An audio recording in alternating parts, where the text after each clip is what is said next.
Okay, so this is the top of Mount Pinos. Here's the parking lot. At the end of this parking lot, to the right, you can see the ski hut. It says Nordic Ski Hut on there. Anyway, at the end of this parking lot, to the right, is where we're going to go to Chula Vista campsite.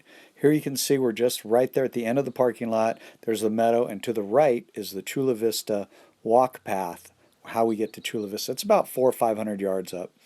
Now, if you look at this picture, you can see two buildings. Those are outhouses. So once you get up around that area, you just make a left and you'll see this area. It's just gorgeous. There's all kinds of tables, all kinds of picnic areas. This is a view from the top of the campsite looking down, and that rock over there is where we do our rappelling. It even has outhouses. Here's another view of the meadow. Now this meadow is really cool. There's that rock again where I ran my rappelling class from. And this usually has a lot of flowers, and we're so close to having them bloom out right now. I noticed a lot of bulbs were forming, so I'd say and definitely in about a month or so this thing is going to be just going full bore. You can see them all out here, the little bulbs starting up, and there's lilies and lupins and just all kinds of wildflowers.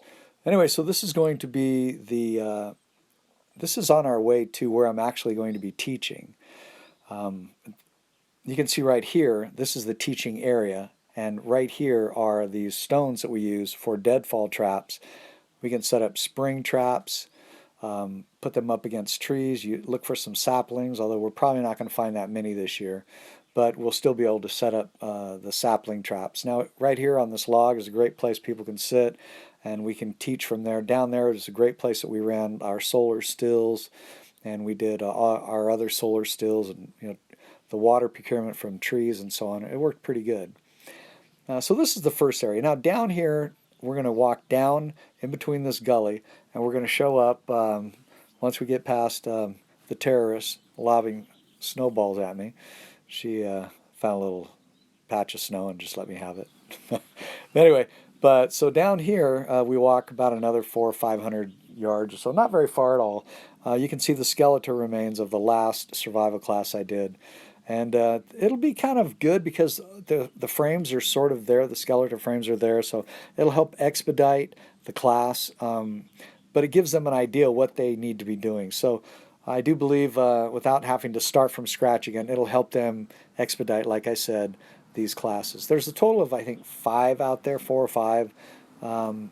Just give you an idea of the perspective of the size. I'll have Angie stand right here, and you can kind of see just how big some of them are. They're meant for like 4 or 5 guys. Of course, we're going to build smaller ones for individuals, but just the perspective. And this became a friendly competition where the teams that we split up, they became very competitive with one another. So what we're going to have to do is bring tarp because we don't want to tear down any of the green stuff or pick up a bunch of dead stuff. Anyway, here is leading back to the parking lot. You can see the car through the tree off to the right, and this is that path leading over to Chula Vista campsite across from the meadow, straight over that where I just pointed. Now, what we're going to do is walk across the meadow. We're going to go over and cross over this little knoll, and then we're going to walk to the training area that I talked about earlier. And this road right here takes you all the way to the top of Pinos. We're not going to go there. We're just going to go all the way across. We're going to leap over this little knoll area and then come over the top, and then we're going to walk back up into the training area. And it's pretty simple once I show you where it is. You'll have a total understanding. Now here's that little Nordic ski hut thing I was telling you about. And to the right is the parking lot. You can see the car through the tree, I'm sure, right there. Yeah, that's pretty much it. Here's the parking lot from a different perspective, my back to the meadow, and so here's that Nordic ski hut again. Now, there's the meadow, and there's the walkway to Chula Vista. Just wanted to give you a little bit of a perspective what this is like out there. All right, well, we're looking forward to it. We'll see you then.